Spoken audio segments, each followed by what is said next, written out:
আসসালামু আলাইকুম। আমন্ত্রণ বাংলা ভিশন সংবাদে আপনাদের সাথে আছে মিথিলা ইসলাম। শুরুতে জানিয়ে দিচ্ছি বিআরবি কেবল সংবাদ শিরোনাম। নৌ কর্মকর্তা হত্যা চেষ্টায় গ্রেফতার হাজী সেলিম পুত্র ইরফান কাউন্সিলর পদ থেকে সাময়িক বরখাস্ত, রিমান্ড শুনানি কাল। দখল নির্যাতনের অভিযোগ থাকলেও হাজী সেলিম পরিবারের বিরুদ্ধে কথা বলার সাহস নেই ভুক্তভোগীদের। আধিপত্য বিস্তারে পুরো চকবাজারে সিসিটিভি বসিয়েছে ইরফান। ফ্রান্সে মহানবীর ব্যঙ্গাত্মক কার্টুন প্রকাশের প্রতিবাদে ঢাকায় বিক্ষোভ। বাংলাদেশ সহ মুসলিম দেশে থাকা নাগরিকদের সর্বোচ্চ সতর্কতার নির্দেশ দেশটির। বরগুনার রিফাত হত্যা মামলায় অপ্রাপ্তবয়স্ক 14 আসামির 11 জনের বিভিন্ন মেয়াদে কারাদণ্ড, খালাস পেয়েছে 3 কিশোর।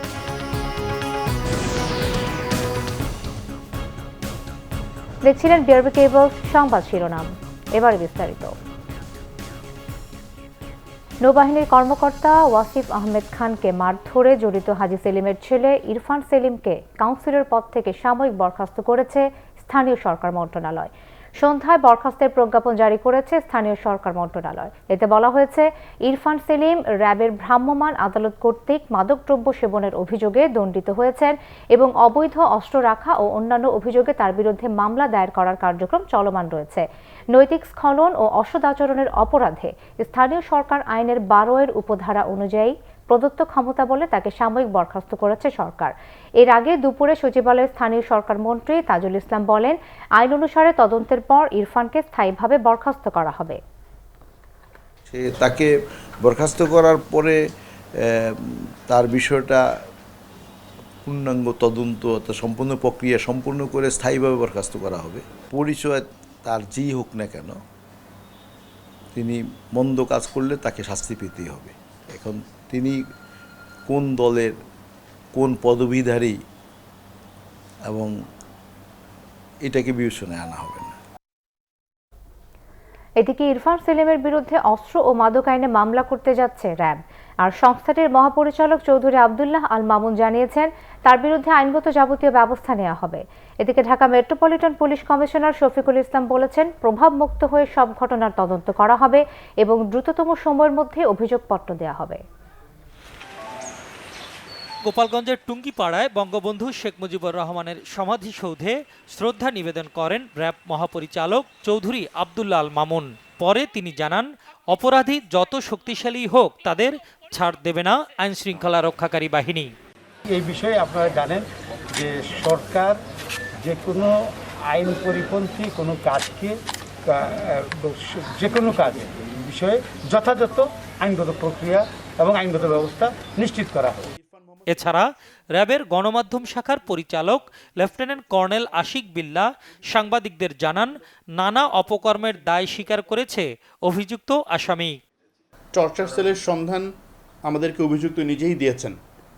অভিযুক্ত ইরফান মোহাম্মদ সেলিমকে প্রাথমিক জিজ্ঞাসাবাদে র্যাবের হেফাজতে আনার পর প্রাথমিকভাবে বেশ কিছু বিষয় তাকে জিজ্ঞাসাবাদ করা হলে উনি ওনার কর্মকাণ্ডের জন্যে আমাদের কাছে দায় স্বীকার করেছেন।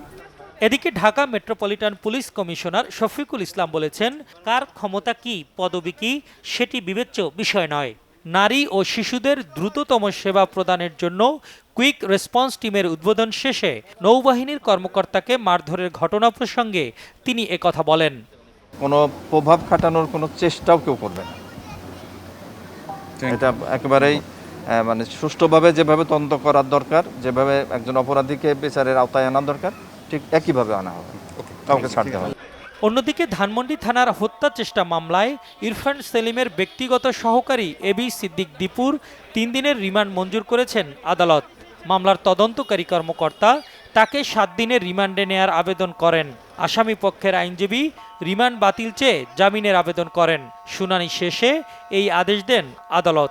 পুলিশ একজনকে আদালতে হাজির করেছে এবং রিমান্ড চেয়েছে 7 দিনের, সেই আদালত 3 দিনের রিমান্ড মঞ্জুর করেছে। প্রেশার ক্রিয়েট না করা হয়, তাকে যেন টর্চার না করা হয়, এই আদালতে সেই জিনিস একটা অবজারভেশন গভর্নমেন্ট হাইকোর্টে আছে, সেটাই ফলো করতে বলেছে।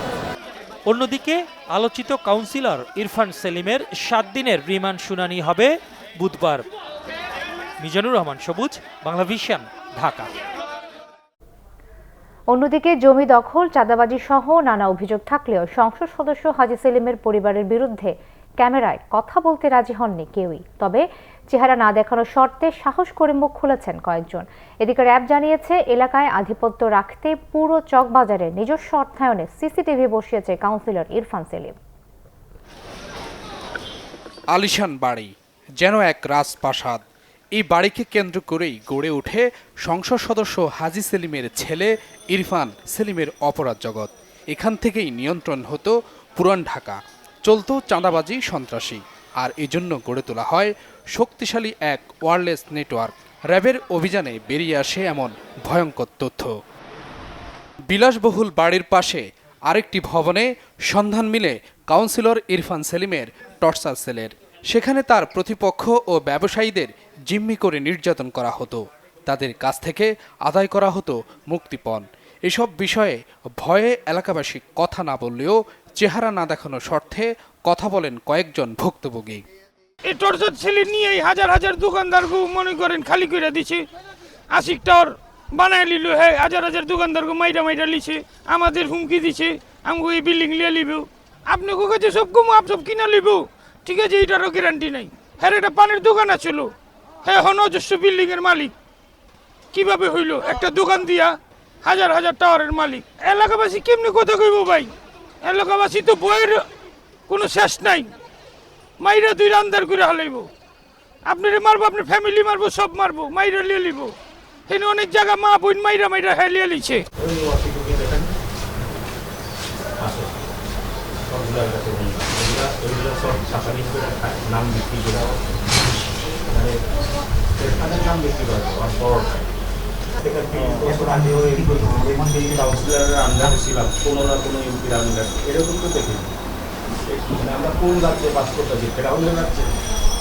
কোনো জনপ্রতিনিধির বাসায় মানে অফিসে টর্চার সেল থাকবে, এইটা সাধারণ জনগণও চিন্তা করে না। আর আমার অফিসও তো উন্মুক্ত জনগণের জন্য, সেখানে টর্চার সেলে কখনো ভাবতেও তো যায় না। সে যেই দলের হোক না কেন, তাদেরই কিন্তু বিচার আপনার ইতিমধ্যে কাঠগড়ায় দাঁড়িয়েছে।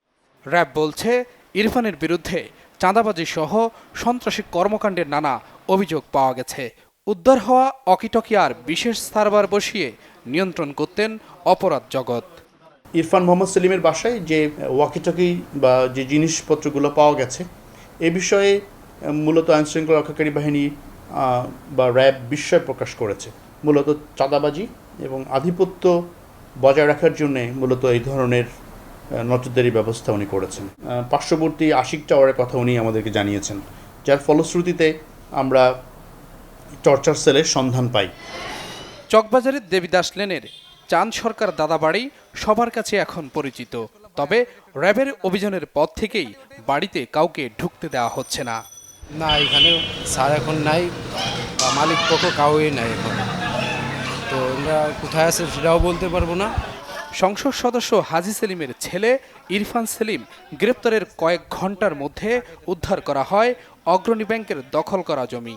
তবে এই বিষয়ে গণমাধ্যমের সামনে কথা বলতে রাজি হননি কেউই। SM Foyez, Bangla Vision, Dhaka. মদিনা গ্রুপের কর্ণধার হাজী সেলিমকে সামাজিকভাবে হেয় করার চেষ্টা করা হচ্ছে বলে অভিযোগ মদিনা ডেভেলপমেন্টস লিমিটেডের। মঙ্গলবার রাতে রাজধানীর চকবাজারে মদিনা টাওয়ারে এক প্রেস ব্রিফিংয়ে এই দাবি করা হয়। প্রতিষ্ঠানটির উপমহাব্যবস্থাপক বলেন, হাজী সেলিম অবৈধভাবে কারো জমি দখল করেননি। দখলে না, এটা তো আমাদের কেনা, আমি বৈধ মালিকের কাছ থেকে বৈধভাবে আমরা এটা কিনে নামজারি করেছি, খাজনা খারিজ করেছি, আমাদের সব কিছু আছে এবং তারাই আমাদেরকে এটা দখল বুঝিয়ে দিয়েছেন মালিকরা। আমাদের কাছে যে ডকুমেন্টসগুলো আছে, একটা জমির জন্য যে ডকুমেন্টসগুলো প্রয়োজন বৈধতা মানে প্রমাণের জন্য, তো সমস্ত বৈধতা প্রমাণের সমস্ত ডকুমেন্টস আমাদের কাছে আছে। যখন দখল করেছে তারা, তখন আমরা জিডিও করেছি থানাতে, আমরা ওই প্রক্রিয়াতে আছি আর কি, আইনি প্রক্রিয়ার মধ্যেই আছি। সরকারের নৈতিক ভিত্তি না থাকায় আওয়ামী লীগ নেতাকর্মীরা বেপরোয়া হয়ে উঠেছে বলেছেন বিএনপির স্থায়ী কমিটির সদস্য নজরুল ইসলাম খান। জাতীয়তাবাদী যুবদলের ৪২তম প্রতিষ্ঠা বার্ষিকী উপলক্ষে দলটির নেতাকর্মীদের নিয়ে বিএনপির প্রতিষ্ঠাতা সাবেক রাষ্ট্রপতি জিয়াউর রহমানের কবরে শ্রদ্ধা জানাতে যান নজরুল ইসলাম খান। এ সময় জিয়াউর রহমানের আত্মার মাগফিরাত এবং দেশ ও জাতির সমৃদ্ধি কামনায় মোনাজাত করা হয়। পরে নজরুল ইসলাম খান সাংবাদিকদের বলেন, জনগণের ভোটে নির্বাচিত নয় বলেই সরকার দলীয় নেতাকর্মীদের নৈতিক মূল্যবোধ নেই, সেজন্য তারা স্বেচ্ছাচারী আচরণ করছে। চলমান দুর্নীতি অনাচার থেকে মুক্তির জন্য জবাবদিহিমূলক সরকার প্রয়োজন বলে মন্তব্য করেন তিনি। মধ্যবর্তী নির্বাচনের দাবি আদায়ে যখন যে কর্মসূচি দরকার বিএনপি তাই দেবে বলে জানান দলটির স্থায়ী কমিটির এই সদস্য।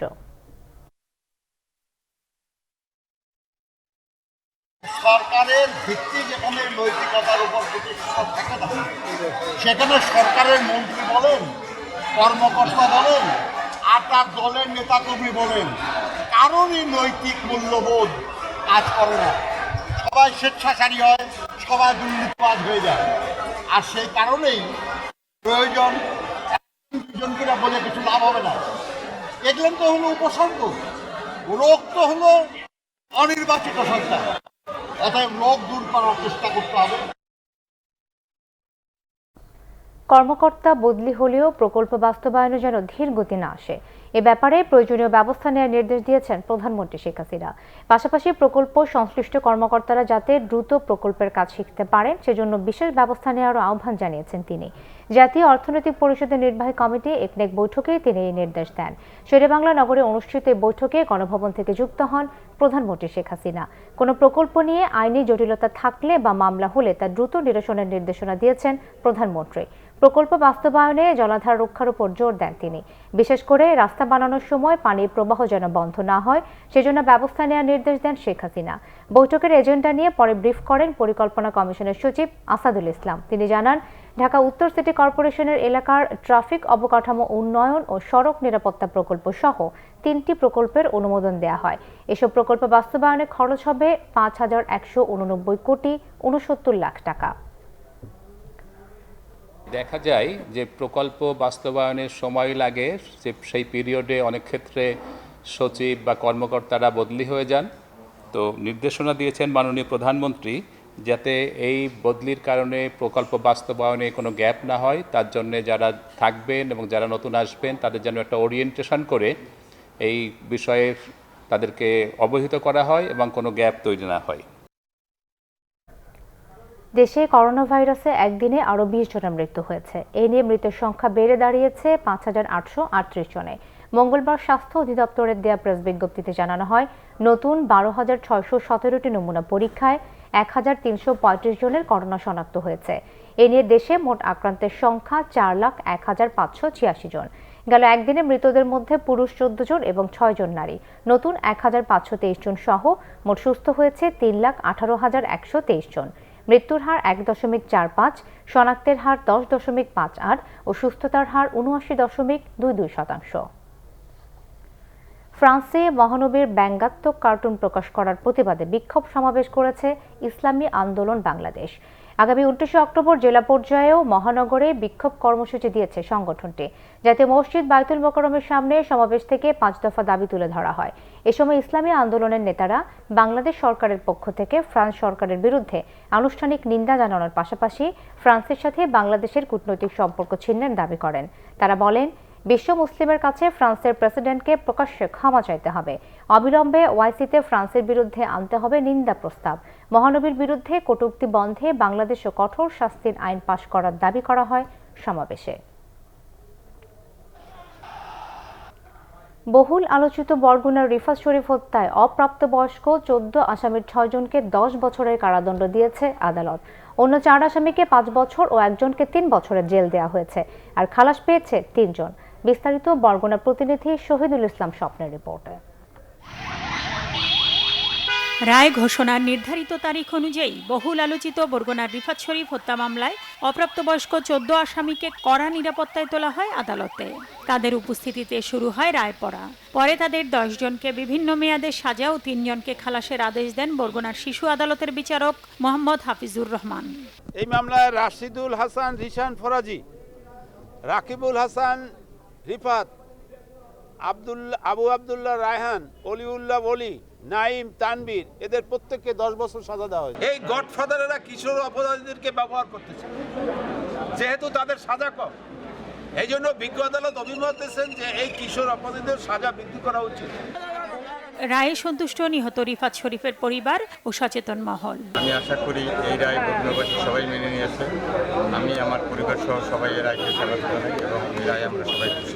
এত বড় একটা অপরাধ করে বের হয়ে গেল, অল্প কয়েকদিন সাজা কেটে বের হয়ে গেল, তাতে অপরাধ প্রবণতা আর বাড়বে। তো সেক্ষেত্রে আমার বিশ্বাস, আমি মনে করি যে আইনের সংস্কার আনা উচিত। তবে আসামি পক্ষ বলছে তারা রায়ের বিপক্ষে আপিল করবে। এই মূলত ওখানে একজন দর্শক ছিল, এই মামলার সাক্ষী হতে পারতো, কারণ এর সামনে যারা দাঁড়িয়ে দেখেছিল তারা কিন্তু এই মামলার সাক্ষী হয়েছে দুজন। আমার ক্লায়েন্টের ফাদারদের সাথে, অভিভাবকদের সাথে কথা হবে, ডেফিনেটলি এরা উচ্চ আদালতে যাবে। গত 14 অক্টোবর এ মামলার দুই পক্ষের যুক্তিতর্ক শেষে আদালত রায়ের এই তারিখ দেয়। গত বছরের 26 জুন কিশোর গ্যাং বনবাহিনী প্রকাশ্যে কুপিয়ে হত্যা করে রিফাতকে। 27 জুন রিফাতের বাবা 14 জনের নাম উল্লেখ করে অজ্ঞাত আরও 13 জনের বিরুদ্ধে হত্যা মামলাটি করেন। ওই বছর 1 সেপ্টেম্বর 24 জনকে অভিযুক্ত করে প্রাপ্ত ও অপ্রাপ্তবয়স্ক দুভাগে ভাগ করে আদালতে প্রতিবেদন দেয় পুলিশ। এর মধ্যে প্রাপ্তবয়স্ক 10 জন এবং অপ্রাপ্তবয়স্ক 14 জনকে আসামি করা হয়েছে। গত 8 জানুয়ারি রিফাত হত্যা মামলার অপ্রাপ্তবয়স্ক 14 আসামির বিরুদ্ধে চার্জ গঠন করেন বরগুনার শিশু আদালত। এর আগে গত 30 সেপ্টেম্বর আলোচিত এ মামলায় রিফাতের স্ত্রী মিন্নি সহ প্রাপ্তবয়স্ক 6 আসামিকে মৃত্যুদণ্ড দেয় আদালত। Bangla vision news desk. প্রকৃতির প্রতি মানুষের বেখেয়ালি আচরণের শোধ নিচ্ছে প্রকৃতিও। অন্য বছর এই সময়টাতে তাপমাত্রা যেখানে 25 থেকে 28 ডিগ্রিতে নেমে আসে, এবছর সেখানে তাপমাত্রা এখন 30 থেকে 36 ডিগ্রি সেলসিয়াস। আবহাওয়া অধিদপ্তর বলছে গত বছরের তুলনায় এবছর তাপমাত্রা 2 থেকে 3 ডিগ্রি বেড়েছে। আর বিশেষজ্ঞরা বলছেন জলবায়ুর ক্ষতিকর প্রভাব পড়তে শুরু করেছে বাংলাদেশেও, বাড়ছে তাপমাত্রাও। প্রতি বছরের এ সময়টাতে হেমন্তকে বিদায় জানিয়ে শীতকে আমন্ত্রণ জানানোর প্রস্তুতি নেয় প্রকৃতি। বইতে শুরু করে হিমেল হাওয়া, কমতে থাকে তাপমাত্রা। তবে এবছর কিছুটা ভিন্ন, হেমন্তেও যেন গ্রীষ্মের খরতাপ। আবহাওয়া অধিদপ্তর বলছে গত বছর এ সময়টাতে সারা দেশে তাপমাত্রা ছিল 25 থেকে 28 ডিগ্রি সেলসিয়াস। সেখানে এখন তাপমাত্রা ওঠানামা করছে 28 থেকে 35 ডিগ্রি সেলসিয়াসের মধ্যে। আবহাওয়ার এই খামখেয়ালি আচরণকে স্বাভাবিকই মনে করছে আবহাওয়া অধিদপ্তর। গত বছরের চেয়ে এবছর এই সময় 2-3 ডিগ্রি সেলসিয়াস তাপমাত্রা বেশি। কারণটা হলো এবছরে দু একটা লঘুচাপের সৃষ্টি হয়েছে সমুদ্রে, সেই লঘুচাপের জন্য বাংলাদেশের উপরে মেঘের আনাগোনা হলো। এই মেঘের আনাগোনার জন্য আমাদের আকাশ পরিষ্কার পাচ্ছে না, এই জন্য ভাবসা গরমটা হচ্ছে। সাধারণত আমাদের এই টাইমে টেম্পারেচার থাকে 28 থেকে 29, 30, 31 এরকম থাকে। এবছরও সেরকমই আছে, কিছু কিছু জায়গায় টেম্পারেচার 35, 36, 37 ডিগ্রি সেলসিয়াস। তাহলে কি জলবায়ু পরিবর্তনের কারণেই বেড়ে যাচ্ছে তাপমাত্রা? বিশেষজ্ঞরা বলছেন জলবায়ুর পরিবর্তনের ক্ষতিকর প্রভাব পড়তে শুরু করেছে বাংলাদেশেও। এই মুহূর্তে সারা পৃথিবীর মিন তাপমাত্রা প্রায় 1 ডিগ্রি সেন্টিগ্রেডের মতো বেড়ে গিয়েছে, যেটা আরো বাড়তে থাকবে এবং এভাবে যদি গ্রিনহাউস গ্যাস ইমিশন চলতে থাকে তাহলে 3 থেকে 5 ডিগ্রির মতো তাপমাত্রা বেড়ে যেতে পারে। এবং বাংলাদেশেও একই হারে তাপমাত্রা বাড়ছে এবং দিনের থেকে রাতের তাপমাত্রা প্রায় দ্বিগুণ হারে বাড়ছে। তো সেই হিসাবে আমরা যে ক্ষতিকর প্রভাব জলবায়ু পরিবর্তনের এক্সট্রিম ইভেন্টের উপরে সেটা আরো অনেক বেশি দেখব। বিশেষজ্ঞরা বলছেন জলবায়ুর ক্ষতিকর প্রভাবের কারণে বেড়েই চলেছে ঘূর্ণিঝড়, বন্যা ও খরা। এখনই শিল্প কলকারখানার দূষণ কমানো, অপরিকল্পিত নগরায়ন বন্ধ এবং গ্রিনহাউস গ্যাস নিঃসরণ কমানো না গেলে আরও বেশি মাসুল গুনতে হবে বলে আশঙ্কা বিশেষজ্ঞদের। জাহাঙ্গীর আকন্দ, বাংলা ভিশন, ঢাকা। পুলিশি নির্যাতনে বন্দরবাজার ফাঁড়িতে রায়হানের মৃত্যুর ঘটনায় এসআই আকবরকে পালাতে সহায়তাকারী পুলিশ সদস্যদেরও আইনের আওতায় আনা হবে বলে জানিয়েছেন সিলেটের নবনিযুক্ত পুলিশ কমিশনার নিসারুল আরিফ। মঙ্গলবার রাতে সিলেটের নেহারিপাড়ায় নিহত রায়হানের মায়ের সাথে কথা বলে তিনি এই আশ্বাস দেন। এ সময় সাংবাদিকদের এক প্রশ্নের জবাবে পুলিশ কমিশনার বলেন, এসআই আকবরকে কেউ যদি মদদ দিয়ে থাকে সবাইকে শনাক্ত করা হবে, সম্পৃক্ততা পেলে অবশ্যই ব্যবস্থা নেওয়া হবে, তারাও মামলার আসামি হবেন। গত 11 অক্টোবর পুলিশ ফাঁড়িতে নির্যাতন করে রায়হানকে হত্যার অভিযোগে মামলা করেন তার স্ত্রী। অন্যদিকে ছিনতাইয়ের ঘটনার অভিযোগকারী সাইদুল শেখকে গ্রেফতার করা হয়েছে। সাইদুল রায়হান হত্যার সাথে জড়িত থাকতে পারে বলে ধারণা পিবিআইয়ের।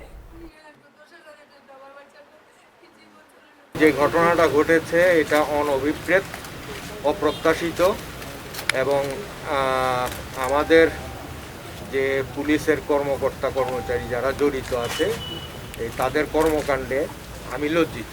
সরকারের সুস্পষ্ট নির্দেশনা আছে যে অপরাধী অপরাধী, সে যেই হোক, এবং এই অপরাধীকে বিচারের আওতায় আনতে হবে এবং আমরা বিচারের আওতায় নিয়ে আসব।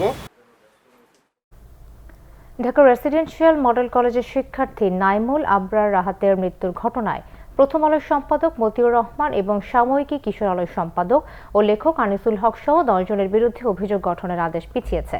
সকালে ঢাকা মহানগর দায়রা জজ কে এম ইমরুল কায়েস অভিযোগ গঠনের শুনানির দিন ধার্য করেছেন 12 November.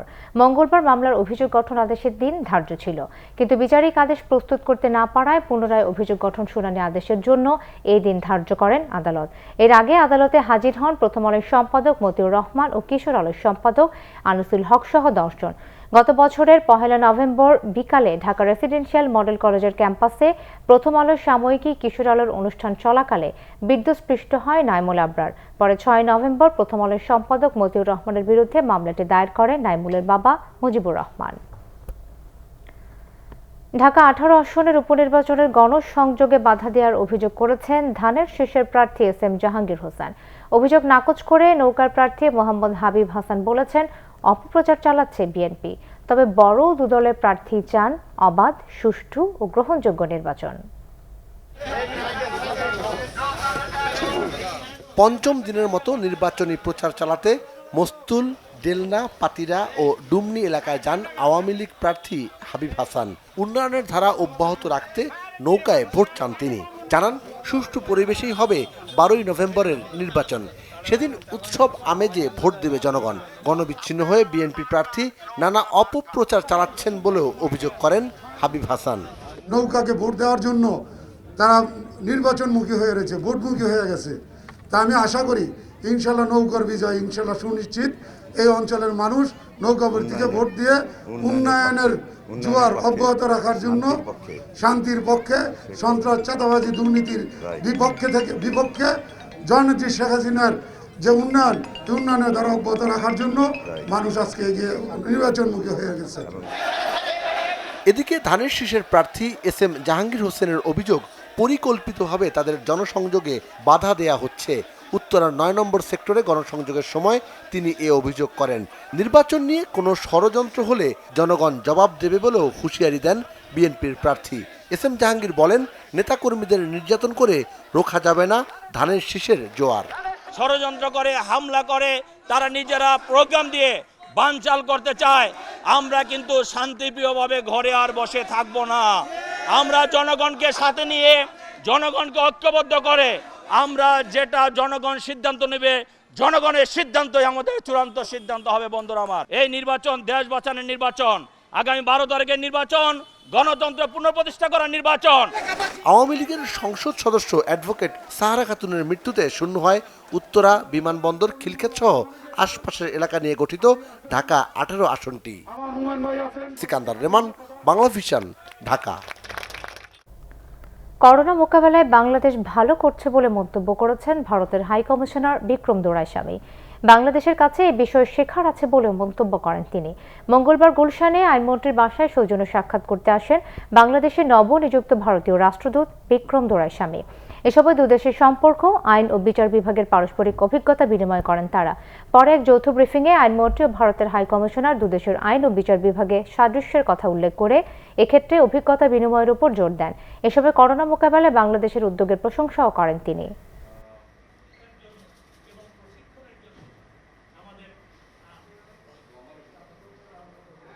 Bangladesh and India have a similar history, similar legal systems, and therefore cooperation between us is a two-way street. There are things that we can learn from each other. Despite the risk to judges and judicial officials working during the pandemic, they continue to deliver justice to the people. So much to learn from Bangladesh in that. স্থিতিশীলতার জন্য share বাজারে বিকল্প বিনিয়োগের জায়গা তৈরি করা হচ্ছে বলে জানিয়েছেন Bangladesh securities and exchange commission BSEC chairman Shibli Rubayatul Islam. রাজধানীতে Bangladesh institute of capital market BICM ভবনে এক সেমিনারে তিনি কথা জানান। বিএসইসি চেয়ারম্যান বলেন, সুন্দর ক্যাপিটাল মার্কেট গঠনে কাজ করছে পুঁজিবাজার নিয়ন্ত্রক সংস্থা, তাই আগামী দিনে শেয়ার বাজার হবে নিয়মতান্ত্রিক। বর্তমানে মিউচুয়াল ফান্ড বিনিয়োগের জন্য আকর্ষণীয় বলে মন্তব্য করেন বিএসইসি চেয়ারম্যান। বলেন, বেশিরভাগ মিউচুয়াল ফান্ডের 10% থেকে 18% লভ্যাংশ দেওয়ার আর্থিক ভিত্তি রয়েছে। এছাড়াও আগামী 1-1.5 বছরের মধ্যে শেয়ার বাজারে কয়েক বিলিয়ন ডলার বিদেশি বিনিয়োগ আসবে বলে আশা প্রকাশ করেন বিএসইসি চেয়ারম্যান।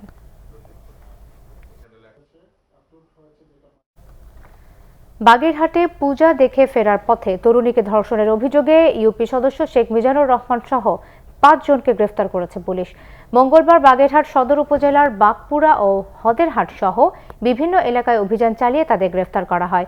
শেখ মিজানুর রহমান বাগেরহাট সদর উপজেলার বারুইপাড়া ইউনিয়নের 9 নম্বর ওয়ার্ডের সদস্য। পুলিশ জানায়, সোমবার রাতে পূজা দেখে বাড়ি ফেরার সময় বাগপুরা মোড়ে তরুণীর পথ আটকায় ইউপি সদস্য মিজান। পরে ভয়ভীতি দেখিয়ে তাকে ভূমি অফিসে নিয়ে নির্যাতন করে। এক পর্যায়ে মেয়েটি পালিয়ে যাওয়ার সময় একদল বখাটে তাকে আটকে নির্যাতন করে।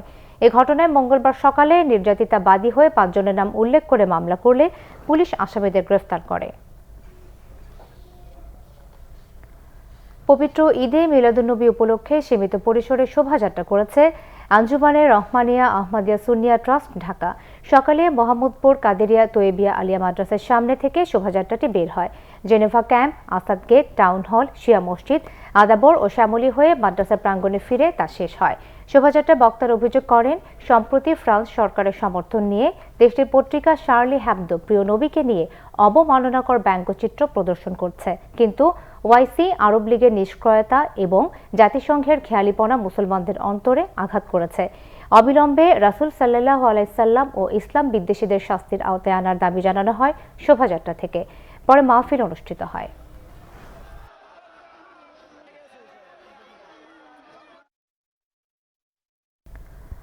এবারে ক্লেবন খেলার সংবাদ।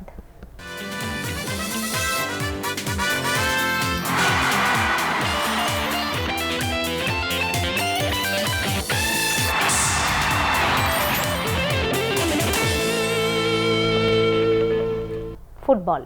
ফিফা আন্তর্জাতিক প্রীতি ম্যাচের জন্য জাতীয় ফুটবল দলের অনুশীলনে প্রথম সপ্তাহে গুরুত্ব দেওয়া হচ্ছে ফিটনেস উন্নতিতে। নেপালের বিপক্ষে জয় পেতে ভালো প্রস্তুতির জন্য আত্মবিশ্বাসী ফুটবলাররা। এদিকে জাতীয় দলের জন্য একজন পেশাদার ম্যানেজার নিয়োগ দেওয়ার কথা জানিয়েছেন বাফুফের সভাপতি কাজী সালাউদ্দিন। নেপালের বিপক্ষে আগামী 13 ও 17 নভেম্বর 2টি আন্তর্জাতিক প্রীতি ম্যাচ খেলবে বাংলাদেশ। কমলাপুর স্টেডিয়ামে জাতীয় দলের প্রস্তুতির তৃতীয় দিন। গতি, শারীরিক সহনশীলতা বাড়ানোর অনুশীলনে সোহেল রানা, রহমত মিয়ারা। করোনা বিরতিতে দীর্ঘদিন পর মাঠে ফিরে ফিটনেস দুর্বলতায় অনুশীলনে মানিয়ে নেওয়াটা কষ্টকর হচ্ছে ফুটবলারদের। নেপালের বিপক্ষে ম্যাচের আগে সময় খুব বেশি নেই। এই অল্প সময়ের মধ্যেই প্রস্তুত হতে হবে জাতীয় দলকে। দল হিসেবে নেপালকে শক্তিশালী মনে করলেও মানের দিক থেকে তাদের চেয়ে বাংলাদেশকেই এগিয়ে রাখছেন ফুটবলার সোহেল রানা। ফার্স্ট উইকটা আমাদের ফিটনেসের উপরে বেশিরভাগ আমাদের ট্রেনিং করাচ্ছে, ওই সাথে বলেও ট্রেনিং করাইতেছে। নেপাল আর বাংলাদেশের তো পার্থক্য যদি আপনি কম্পেয়ার করেন, অবশ্যই আমাদের টিম ভালো। যেহেতু আমরা ম্যাচের দিনে দেখা যায় আমাদের কিছু সিলি মিস্টেকের জন্য আমরা ম্যাচে হেরে যাই। সামনের ম্যাচগুলো আমরা আশা করব ওই ভুলগুলো সংশোধন করে আমরা এই 2টা ম্যাচ অবশ্যই জিততে চাই। এদিকে জাতীয় দলের ম্যানেজার পদে বিভিন্ন সময় নির্বাহী কমিটির সদস্য ও নির্দিষ্ট কোনো ক্লাবের ম্যানেজারকেই দায়িত্ব দেয় স্বজনপ্রীতি ও পক্ষপাতের অভিযোগ উঠেছে বারবার। এই বিতর্কের অবসানে পেশাদার ম্যানেজার নিয়োগ দিতে চায় বাফুফে। একই সাথে ফুটবলার বাছে নির্বাচক কমিটি গঠনের পরিকল্পনার কথাও জানান বাফুফে সভাপতি। আমাদের খুব একটা টেকনিক্যাল ম্যানেজার দরকার নাই, বোর্ডের কাউকে করা দরকার বলে আমি প্রয়োজন মনে করি না। ইনিশিয়াল একটা কমিটি করতে পারে, স্ক্রিনিং কমিটি, যেটা আপনার সিলেকশন কমিটি বলতে পারেন ফর দ্য ক্যাম্পে যাওয়ার জন্য। But once the player in the camp, it will be the coach who will decide everything. Corona সংকট থেকে খেলায় ফিরতে নেপালের বিপক্ষে ম্যাচ দুটি বিশেষ গুরুত্ব পাচ্ছে কাজী সালাউদ্দিনের কাছে। মানিক মাহমুদ, বাংলা ভিশন, ঢাকা। নতুন কোচ টবি র্যাডফোর্ডের অধীনে অনুশীলন শুরু করলো বিসিবি হাই পারফরম্যান্স ইউনিটের ক্রিকেটাররা। জাতীয় দলে যাওয়ার আগে নিজেকে প্রস্তুত করার বড় মঞ্চ এইচপি, মন্তব্য আফিফ হোসেন ও সুমন খানের। বিসিবি প্রেসিডেন্টস কাপের পারফরম্যান্স দায়িত্ব আরো বাড়িয়ে দিয়েছে মনে করছেন সুমন খান। বিসিবি প্রেসিডেন্টস কাপে হঠাৎ করেই পাদপ্রদীপের আলোয় সুমন খান। ফাইনালে তার পারফরমেন্স নজর কেড়েছে দর্শক, সতীর্থ, প্রতিপক্ষ ক্রিকেটার থেকে শুরু করে বোর্ড প্রধানের। বিশ্ববিদ্যালয়ের বই ছেড়ে হাতে তুলে নিয়েছেন বল। সেই বল হাতেই নিজেকে প্রতিষ্ঠা করতে চান সুমন খান। যেদিন থেকে পড়াশোনা অফ করে মানে নর্থ সাউথ বা আমার পড়াশোনা যেখানে ছিল অফ করে চলেছে, ওই দিন থেকেই ক্যারিয়ার বা ফোকাস সব কিছুই ক্রিকেট নিয়ে করছি। ক্রিকেট নিয়ে এগিয়ে যাবো ইনশাল্লাহ। আশা আছে যে টপ লেভেল খেলার। প্রেসিডেন্টস কাপকে চ্যালেঞ্জ হিসেবে নিয়েছিলেন সুমন। সেই চ্যালেঞ্জে তিনি বিজয়ী। চোখ এবার টি-20 টুর্নামেন্টে। এখন আরও এক্সপেকটেশন সবার বেড়ে গেছে, আমার রেসপন্সিবিলিটি বেড়ে গেছে। ভালো পারফর্ম করাতে সবাই আরও চিন্তা করতেছে যে হয়তোবা সামনে আরও ভালো কিছু করতে হবে, সামনে একটা সুযোগ আসবে। আমারও দায়িত্ব বেড়ে গেছে, ইনশাল্লাহ সামনে আরও ভালো করার চেষ্টা থাকবে। এই ধারাবাহিকতা যেন বজায় রাখতে পারি সেই চেষ্টায় আছি, সেটা নিয়ে প্র্যাকটিস করছি।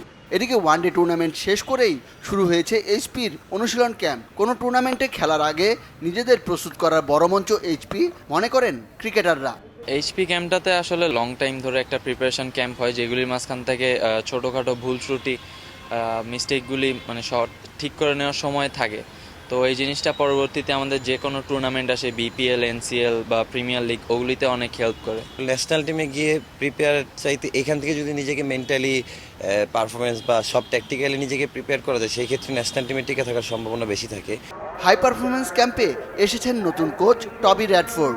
তার অধীনেই নিজেদের ব্যাটিং বোলিংটা ঝালিয়ে নেবেন ক্রিকেটাররা। মনির হোসেন খান, বাংলা ভিশন, ঢাকা। সংবাদ শেষ করব বিআরবি কেবল শিরোনামগুলো আরো একবার জানিয়ে।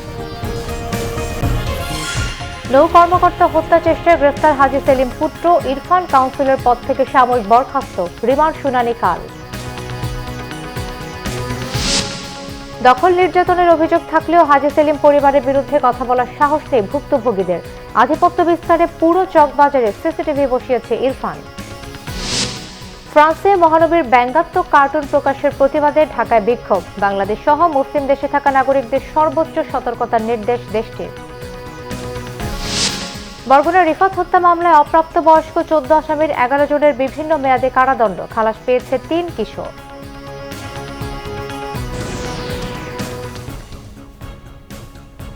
এই ছিল এখনকার মতো। পরের সংবাদ রাত 1টায় দেখার আমন্ত্রণ রইল। এছাড়াও বাংলা ভিশন সংবাদের সংবাদ সংশ্লিষ্ট অনুষ্ঠান দেখতে লগ ইন করুন facebook.com/বাংলাভিশনে এবং সাবস্ক্রাইব করুন youtube.com/বাংলাভিশন নিউজ। এতক্ষণ সাথে থাকায় ধন্যবাদ সবাইকে।